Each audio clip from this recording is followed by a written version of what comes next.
دوران اذان انگوٹھوں کے ساتھ آنکھیں چومنا۔ جس روایت میں مذکور ہے کہ جس شخص نے مؤذن کے یہ کلمات اشہد ان محمد رسول اللہ سن کر کہا مرحبا بحبیبی وقرۃ عینی محمد ابن عبداللہ، پھر اپنے انگوٹھوں کا بوسہ لے کر انہیں اپنی آنکھوں پر لگایا، وہ شخص کبھی آنکھ کی تکلیف میں مبتلا نہیں ہوگا۔ وہ روایت ضعیف ہے۔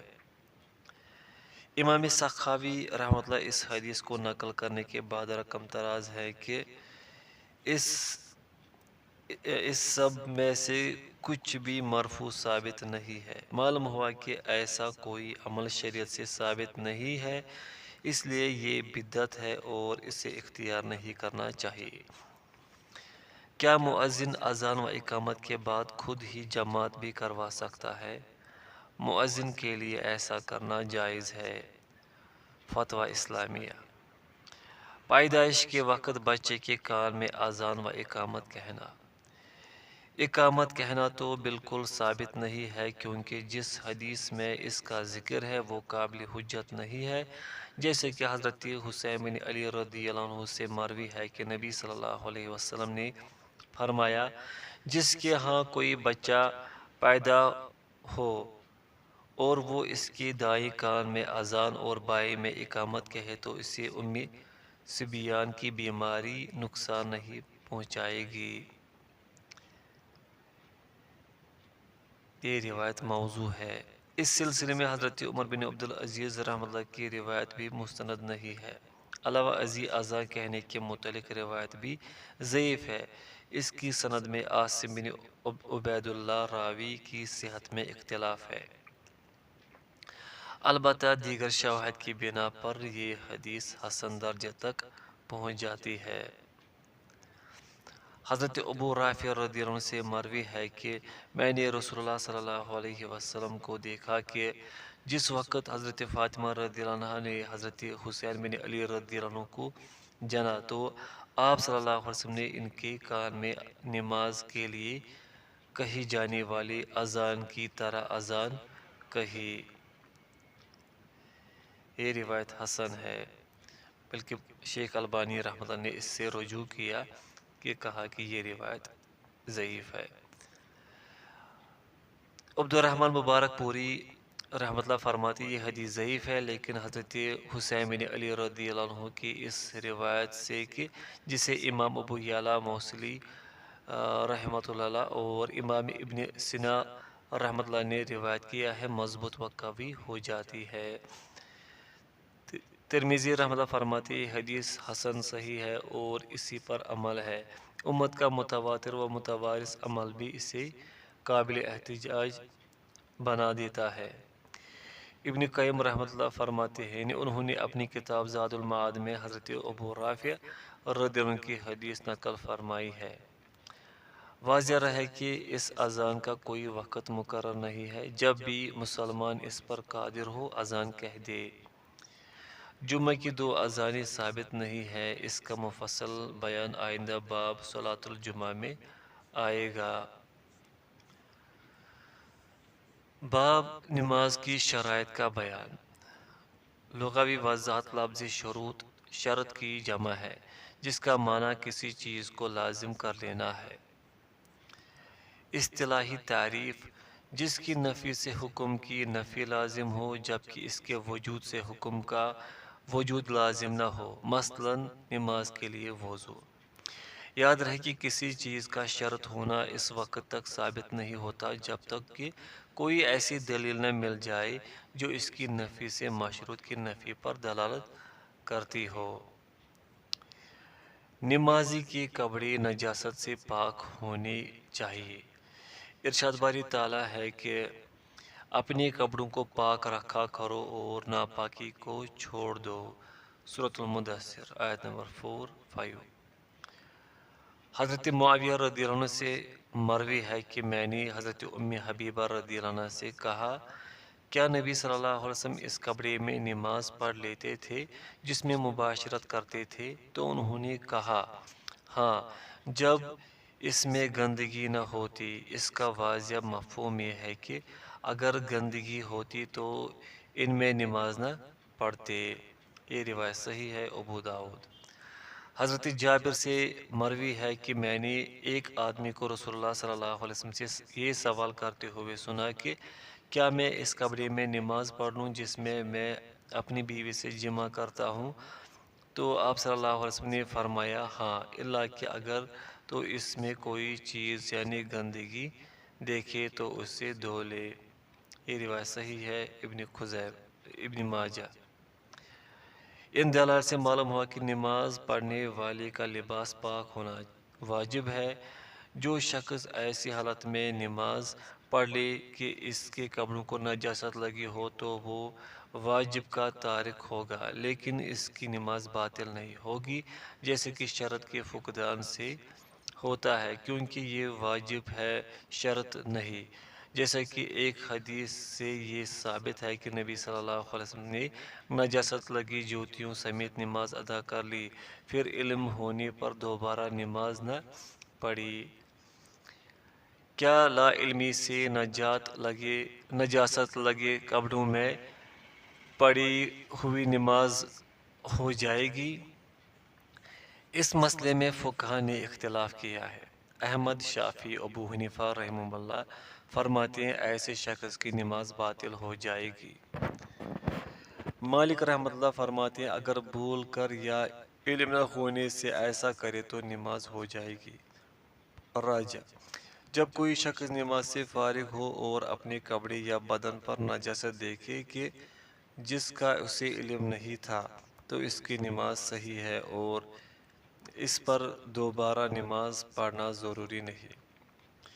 اس کی دلیل یہ ہے کہ حضرت ابو سعید خدری رضی اللہ عنہ سے مروی ہے کہ نبی صلی اللہ علیہ وسلم نے دوران نماز جوتیاں اتار دی تو لوگوں نے بھی اپنی جوتیاں اتار دی۔ فراغت نماز کے بعد آپ صلی اللہ علیہ وسلم نے فرمایا تم نے اپنی جوتیاں کیوں اتاری؟ تو انہوں نے کہا اے اللہ کے رسول، ہم نے آپ صلی اللہ علیہ وسلم کو جوتیاں اتارتے ہوئے دیکھا تو ہم نے بھی اتار دی۔ آپ صلی اللہ علیہ وسلم نے فرمایا کہ میرے پاس حضرت جبرائیل علیہ السلام آئے اور انہوں نے مجھے خبر دی کہ ان میں گندگی ہے، اس لیے میں نے انہیں اتار دیا۔ جب تم میں سے کوئی مسجد میں آئے تو اپنی جوتیوں کو پھیر کر ان میں دیکھے، اگر گندگی نظر آئے تو اسے زمین پر رگڑے اور ان جوتیوں میں نماز پڑھ لے۔ یہ روایت صحیح ہے ابو داؤد وغیرہ۔ نمازی کا جسم نجاست سے پاک ہونا چاہیے۔ حضرت علی رضی اللہ عنہ سے نبی صلی اللہ علیہ وسلم نے مزی کے متعلق فرمایا کہ وہ اپنے ذکر یعنی شرمگاہ کو دھو لے اور وضو کر لے، صحیح مسلم وغیرہ۔ حضرت فاطمہ بنت ابی حبیش رضی اللہ عنہا کو رسول اللہ صلی اللہ علیہ وسلم نے فرمایا تھا کہ جب تیری ماہواری ختم ہو جائے اپنے بدن سے خون دھو لے اور نماز پڑھ لے، بخاری و مسلم۔ شوکانی رحمۃ اللہ فرماتے ہیں بدن کی طہارت اگرچہ واجب ہے لیکن نماز کے لیے اس کی شرط ہونے کی کوئی واضح دلیل ہمارے علم میں نہیں ہے۔ حدث اکبر و حدث اصغر سے طہارت صحت نماز کے لیے شرط ہے۔ حضرت ابو ہریرہ رضی اللہ عنہ سے مروی ہے کہ رسول اللہ صلی اللہ علیہ وسلم نے فرمایا اللہ تعالیٰ تم میں سے کسی کی نماز قبول نہیں فرماتے جب کہ وہ بے وضو ہو جائے تا وقت کہ وہ وضو نہ کر لے، بخاری وغیرہ۔ نماز کی جگہ نجاست سے پاک ہونی چاہیے۔ حضرت ابو ہریرہ رضی اللہ عنہ سے مروی ہے کہ ایک دیہاتی نے مسجد میں کھڑے ہو کر پیشاب شروع کر دیا، لوگ اسے روکنے کے لیے کھڑے ہوئے تو نبی صلی اللہ علیہ وسلم نے فرمایا اسے چھوڑ دو اور اس کے پیشاب پر پانی کا ایک ڈول بہا دو، بلا شبہ تمہیں آسانی کرنے والے بنا کر بھیجا گیا ہے، نہ کہ تنگی و مشقت میں ڈالنے والے، بخاری وغیرہ۔ جمہور علماء کے نزدیک یہ تینوں اعمال نماز کے لیے واجب ہیں، اور ایک جماعت اسے صحت نماز کے لیے شرط کہنے کی بھی دعوے دار ہے، اور کچھ دوسرے اسے سنت بھی کہتے ہیں، لیکن حق بات وجوب ہی ہے۔ واجب کی تعریف: ایسا کام کہ جسے شارع علیہ السلام نے بالجزم طلب کیا ہو اور اس کے کرنے والے کو ثواب اور نہ کرنے والے کو سزا دی جائے، مثلا نماز، روزہ وغیرہ۔ خلاصہ کلام یہ ہے کہ مذکورہ تینوں افعال یعنی طہارت، لباس، بدن، مکان واجب ہے، شرط نہیں، یعنی اگر کوئی ان میں سے کسی کو ترک کر دے گا تو اس کی نماز ہو جائے گی، لیکن واجب چھوڑنے کا اسے گناہ ضرور ہوگا۔ تاہم اگر یہ شرط ہوتے تو ان میں سے کسی کو چھوڑنے سے یہ لازم تھا کہ نماز نہ ہوتی، جبکہ ایسا نہیں ہے۔ نمازی اپنا سطر ڈھانپے۔ ارشاد باری تعالیٰ ہے کہ ترجمہ: اے اولاد آدم، تم ہر مسجد میں حاضری کے وقت اپنی زینت یعنی لباس پہن لیا کرو۔ سورۃ الاعراف آیت نمبر 7۔ ابن کثیر رحمۃ اللہ فرماتے ہیں یہاں زینت سے مراد ایسا لباس ہے جو شرمگاہ کو چھپا لے۔ قرطبی رحمۃ اللہ فرماتے ہیں یہ آیت سطر پوشی کے وجوب پر دلالت کرتی ہے۔ جمہور فرماتے ہیں سطر پوشی نماز کے فرائض میں سے ایک فرض ہے۔ بعض لوگوں کا یہ خیال ہے کہ سطر پوشی نماز کے لیے شرط ہے۔ شوکانی رحمۃ اللہ فرماتے ہیں حق بات یہی ہے کہ سطر ڈھانپنا نماز کے لیے صرف واجب ہے۔ حضرت بحز بن حکیم عن ابی عن جدہ رضی اللہ عنہ روایت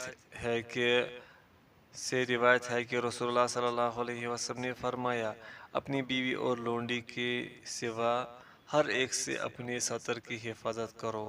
راوی کہتا ہے کہ میں نے کہا اگر ہم میں سے کوئی اکیلا ہو تو سطر ننگا کر سکتا ہے؟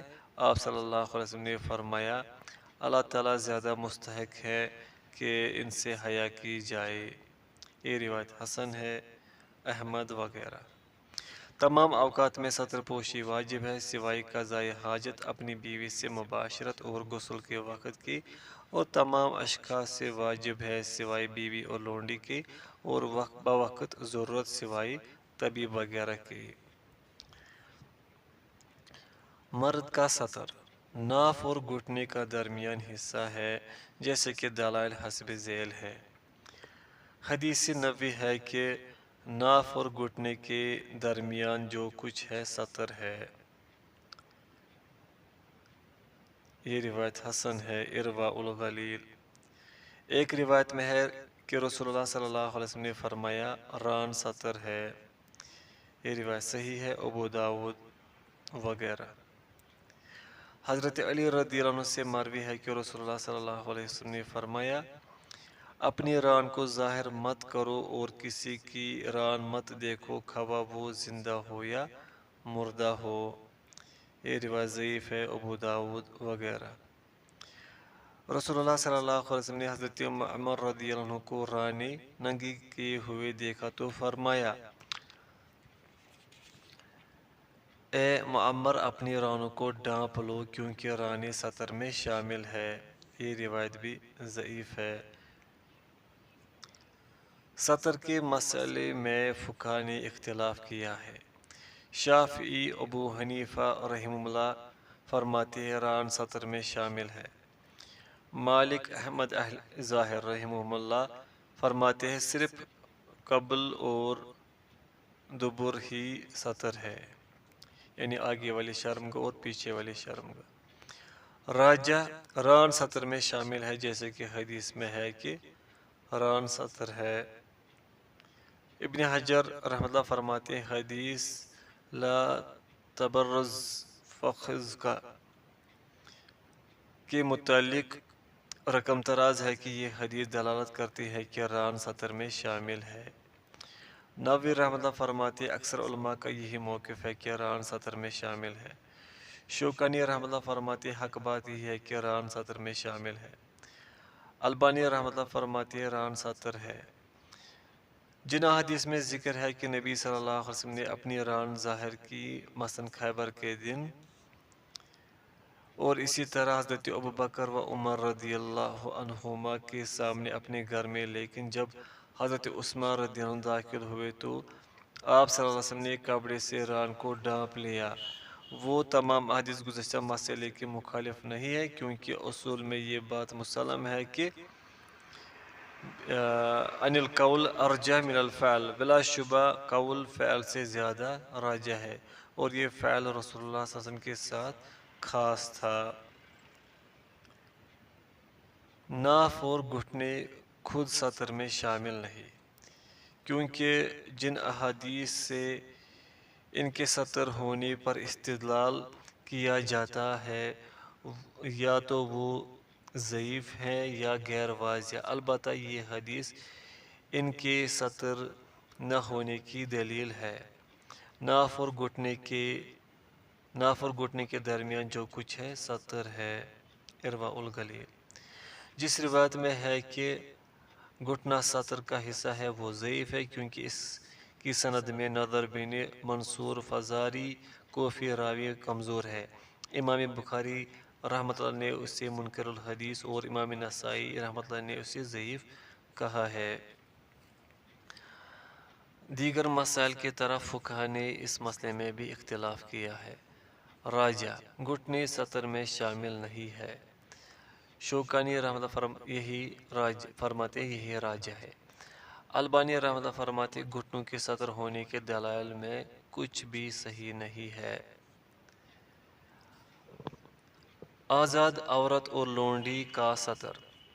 آزاد عورت اپنے چہرے اور ہاتھوں کے علاوہ مکمل سطر ہے، جبکہ لونڈی چہرے کے علاوہ تاکہ آزاد اور لونڈی میں فرق ہو سکے مکمل جسم چھپائے گی۔ واللہ اعلم۔ ارشاد باری تعالیٰ ہے کہ ترجمہ، عورتیں اپنی زینت کو ظاہر نہ کریں مگر جو خود ظاہر ہو جائے۔ سورۃ النور آیت نمبر 31۔ حضرت ابن عباس رضی اللہ عنہما اس آیت کی تفسیر میں فرماتے ہیں کہ الا ما ظہر سے مراد چہرہ اور ہاتھ ہے۔ ابن ابی شیبہ۔ حضرت ابن عمر رضی اللہ عنہما سے بھی اسی معنی میں تفسیر مروی ہے۔ اسی آیت کے آخر میں ہے کہ ترجمہ، عورتیں اپنی ٹانگیں زمین پر اس طرح مت مارے کہ ان کی خفیہ زینت کا پتہ چل جائے۔ سورۃ النور آیت نمبر 31۔ ابن حزم رحمۃ اللہ فرماتی یہ آیت نص ہے کہ عورت کی ٹانگیں اور پنڈلیاں سطر ہے۔ حضرت ابن مسعود رضی اللہ عنہ سے مروی ہے کہ نبی صلی اللہ علیہ وسلم نے فرمایا عورت مکمل سطر ہے۔ یہ روایت صحیح ہے، ترمذی وغیرہ۔ لونڈی کے سطر میں علماء نے اختلاف کیا ہے۔ اہل ظاہر فرماتے ہیں آزاد اور لونڈی کے سطر میں کوئی فرق نہیں، کیونکہ حدیث میں حائض کا لفظ عام ہے۔ جمہور شافعی ابو حنیفہ رحمہ اللہ فرماتے ان دونوں کے سطر میں فرق ہے۔ لونڈی کا سطر مرد کی طرح ناف اور گھٹنوں کا درمیان حصہ ہے۔ انہوں نے اس حدیث سے استدلال کیا ہے۔ عمر بن شعیب عن ابی عن جدہ روایت ہے کہ نبی صلی اللہ علیہ وسلم نے فرمایا جب تم میں سے کوئی اپنے غلام کی شادی اپنی لونڈی سے کر دے تو اس لونڈی کے سطر کو نہ دیکھے۔ ایک روایت میں یہ لفظ ہے کہ وہ اس لونڈی کی ناف سے نیچے اور گھٹنے سے اوپر ہرگز نہ دیکھے۔ یہ روایت حسن ہے، ابو داؤد وغیرہ۔ یاد رہے کہ اس حدیث میں صرف مالک کے لیے اپنی شادی شدہ لونڈی کا سطر بیان ہوا ہے، نہ کہ ہر شخص کے لیے یہ مقدار ہے۔ راجہ موقف وہی ہے جسے ابتدا میں بیان کیا جا چکا ہے۔ نماز میں سطر پوشی کے علاوہ مرد پر کتنا کپڑا لینا ضروری ہے؟ نمازی مرد پر سطر ڈھانپنے کے سوا کندھے پر کوئی کپڑا رکھنا ضروری ہے، الا کہ اتنا میسر نہ ہو۔ حضرت ابو ہریرہ رضی اللہ عنہ سے مروی ہے کہ رسول اللہ صلی اللہ علیہ وسلم نے فرمایا تم میں سے ہرگز کوئی شخص ایسے ایک کپڑے میں نماز نہ پڑھے کہ جس کا کوئی حصہ اس کے کندھے پر نہ ہو۔ بخاری و مسلم۔ ایک روایت میں یہ لفظ ہیں، جو شخص ایک کپڑے میں نماز پڑھے اسے کپڑے کے دونوں کناروں کو اس کے مخالف سمت کے کندھے پر ڈال دینا چاہیے، بخاری وغیرہ۔ اگر کپڑا کم ہو تو صرف ازار باندھ کر محض اپنا سطر ہی ڈھانپ لینا ہر حال میں ضروری ہے، جیسے کہ حضرت جابر رضی اللہ عنہ سے مروی ہے کہ نبی صلی اللہ علیہ وسلم نے فرمایا، اگر کپڑا تنگ ہو تو اس کے ساتھ ازار تہبند باندھ لو، بخاری و مسلم۔ نماز میں عورت کا لباس کتنا ہونا چاہیے؟ سطر یعنی چہرہ اور ہاتھوں کے علاوہ سارا جسم چھپا ہونا چاہیے۔ آیت ترجمہ: ہر مسجد میں حاضری کے وقت اپنی زینت یعنی لباس پہن لو کے عموم میں خواتین بھی شامل ہے۔ حضرت عائشہ رضی اللہ عنہا سے مروی ہے کہ نبی صلی اللہ علیہ وسلم نے فرمایا، اللہ تعالیٰ بالغ عورت کی نماز اوڑھنے کے بغیر قبول نہیں فرماتے۔ یہ روایت صحیح ہے، ابو داؤد۔ جن آثار و روایات میں عورت کے لیے نماز میں 3 کپڑوں یا 2 کپڑوں کا تعین کر دیا گیا ہے، مثلاً حضرت عمر رضی اللہ عنہ نے فرمایا کہ عورت 3 کپڑوں میں نماز پڑھے گی، قمیض، اوڑھنی اور شلوار۔ یہ روایت صحیح ہے، تمام المنہ۔ اور حضرت میمونہ رضی اللہ عنہا کے متعلق مروی ہے کہ وہ قمیض اور اوڑھنی کے ساتھ نماز پڑھ لیتی تھی جبکہ تہبند نہیں باندھا ہوتا تھا، معطا۔ ایسی تمام روایت کو استحباب و افضلیت پر محمول کیا جائے گا، کیونکہ اگر سطر ڈھانپا ہوا ہو تو ایک کپڑے میں بھی نماز درست ہے، جیسے کہ حضرت ابو ہریرہ رضی اللہ عنہ سے مروی صحیح حدیث اس کی دلیل ہے، احمد، بخاری وغیرہ۔ مضبوطی سے چادر نہ لپیٹے۔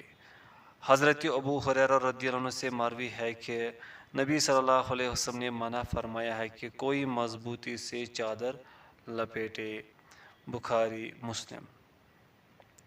ایک روایت میں ہے کہ نبی صلی اللہ علیہ وسلم نے منع فرمایا ہے کہ جب کوئی نماز پڑھے تو اپنی چادر میں مضبوطی سے لپٹ جائے، الا کہ ایسی صورت میں جائز ہے کہ وہ چادر کے دونوں کناروں کی مخالف سمتوں سے اپنے کندھوں پر رکھ لے، مسند احمد۔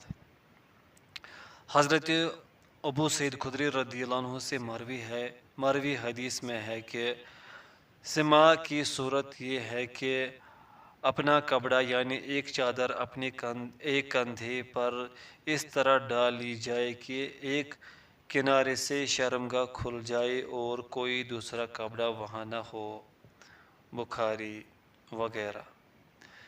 فقہا فرماتے ہیں سما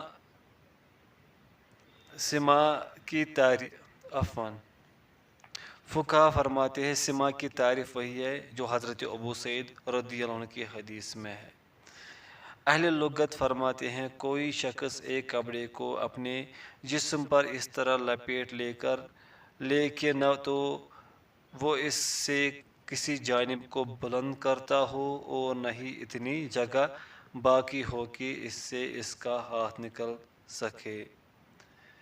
ابن اسیر رحمۃ اللہ فرماتے ہیں جس صورت سے منع کیا گیا ہے وہ یہ ہے کہ ایک کپڑے کو لپیٹنا اور اسے اس کا کنارہ اٹھانے کے بغیر لٹکا لینا،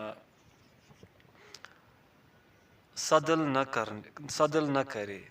حضرت ابو ہریرہ رضی اللہ عنہ سے مروی ہے کہ نبی صلی اللہ علیہ وسلم نے نماز میں صدل سے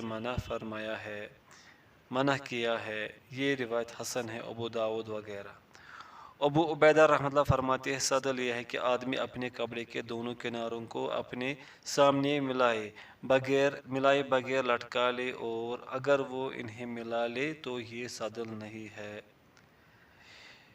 ابن اسیر رحمۃ اللہ فرماتے ہیں صدل یہ ہے کہ کوئی شخص اپنے کپڑوں کو لحاف بنا لے اور اپنے ہاتھوں کو اندرونی جانب سے داخل کرے، جب وہ رکوع اور سجدہ کرے تو وہ کپڑا اسی طرح ہو۔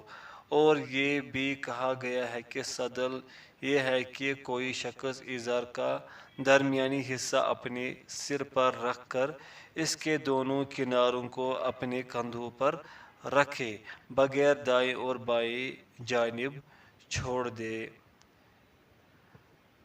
شافعی خطابی رحمہ اللہ فرماتے ہیں سدل یہ ہے کہ کپڑے کو اس قدر چھوڑ دینا کہ زمین تک پہنچ جائے، تہبند ٹخنوں سے نیچے نہ لٹکائے۔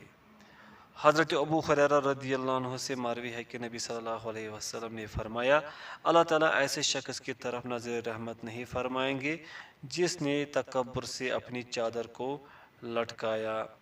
بخاری و مسلم۔ حضرت ابو ہریرہ رضی اللہ عنہ سے مروی ایک اور روایت میں ہے کہ رسول اللہ صلی اللہ علیہ وسلم نے فرمایا تہبند کا جتنا حصہ ٹخنوں سے نیچے ہوگا وہ آگ میں ہوگا۔ بخاری وغیرہ۔ حضرت ابو ذر رضی اللہ عنہ سے مروی جس روایت میں ہے کہ اللہ تعالیٰ روز قیامت 3 آدمیوں سے کلام نہیں کریں گے، نہ ان کی طرف نظر رحمت فرمائیں گے اور نہ ہی ان کا تزکیہ کریں گے بلکہ انہیں دردناک عذاب سے دوچار کریں گے۔ اس میں ایسے شخص کا بھی ذکر ہے جو اپنی شلوار ٹخنوں سے نیچے لٹکاتا ہے۔ صحیح مسلم۔ کیا ازار لٹکانے سے وضو یا نماز ٹوٹ جاتی ہے؟ حضرت ابو ہریرہ رضی اللہ عنہ سے مروی ہے کہ ایک آدمی اپنا تہبند ٹخنوں سے نیچے لٹکائے ہوئے نماز پڑھ رہا تھا تو آپ صلی اللہ علیہ وسلم نے اسے فرمایا جاؤ وضو کرو۔ وہ گیا اور وضو کر کے آیا تو آپ صلی اللہ علیہ وسلم نے پھر اسے وضو کرنے کو کہا۔ پھر ایک آدمی کی دریافت کرنے پر آپ صلی اللہ علیہ وسلم نے فرمایا یہ اپنا تہبند لٹکائے ہوئے نماز پڑھ رہا تھا اور بے شک اللہ تعالیٰ ٹخنوں سے نیچے تہبند لٹکانے والے شخص کی نماز قبول نہیں فرماتے۔ یہ روایت ضعیف ہے۔ چونکہ یہ روایت ضعیف ہے اس لیے قابل حجت نہیں۔ علاوہ ازیں کسی محدث نے بھی اسبال ازار کو نواقض وضو یا مبطلات صلاۃ میں شامل نہیں کیا، لہذا ٹخنوں سے نیچے شلوار لٹکانے والے کا وضو اور نماز تو قائم رہے گی لیکن اس ممنوع فعل کے ارتکاب کی وجہ سے وہ سزا کا مستحق ضرور ہوگا۔ کیا ازار لٹکانے والے امام کے پیچھے نماز درست ہے؟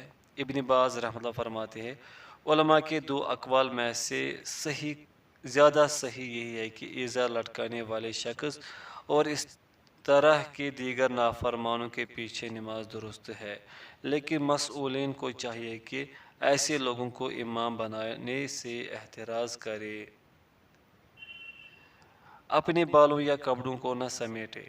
حضرت ابن عباس رضی اللہ عنہما سے مروی ہے کہ رسول اللہ صلی اللہ علیہ وسلم نے فرمایا مجھے 7 ہڈیوں پر سجدہ کرنے کا حکم دیا گیا ہے اور یہ بھی کہ میں بالوں اور کپڑوں کو نہ سمیٹوں۔ صحیح مسلم۔ امام ابن خزیمہ رحمۃ اللہ نے اس حدیث پر یہ باب قائم کیا ہے کہ نماز میں کپڑے سمیٹنے سے ڈانٹ کا بیان۔ نووی رحمۃ اللہ فرماتے اس سے اجتناب کی ترغیب دلاتے ہوئے کہتے ہیں کہ اس میں خیر نہیں ہے۔ مزید فرماتے ہیں کہ اس ممانعت کے باوجود اگر کوئی اس طرح نماز پڑھ لے گا تو اس کی نماز تو ہو جائے گی لیکن اس نے یہ برا کیا۔ ریشمی لباس مت پہنے۔ چونکہ مردوں پر ہر وقت ریشمی لباس پہننا حرام ہے لہذا ایسا لباس پہن کر نماز بھی نہیں پڑھنی چاہیے۔ حرمت کے دلائل حسب ذیل ہے۔ حضرت عمر رضی اللہ عنہ سے مروی ہے کہ نبی صلی اللہ علیہ وسلم نے فرمایا تم ریشم نہ پہنو بلا شبہ جو اسے دنیا میں پہنے گا وہ آخرت میں اس سے محروم رہے گا۔ بخاری و مسلم۔ حضرت ابن عمر رضی اللہ عنہما سے مروی ہے کہ رسول اللہ صلی اللہ علیہ وسلم نے فرمایا دنیا میں صرف وہی شخص ریشم پہنتا ہے جس کا آخرت میں کوئی حصہ نہیں۔ بخاری و مسلم۔ حضرت ابو موسیٰ رضی اللہ عنہ سے مروی ہے کہ نبی صلی اللہ علیہ وسلم نے فرمایا سونا اور ریشم میری امت کی عورتوں پر حلال کیا گیا ہے جبکہ مردوں پر حرام کیا گیا ہے۔ یہ روایت صحیح ہے، ترمذی وغیرہ۔ ان تمام دلائل سے معلوم ہوا کہ مردوں پر ریشم پہننا حرام ہے۔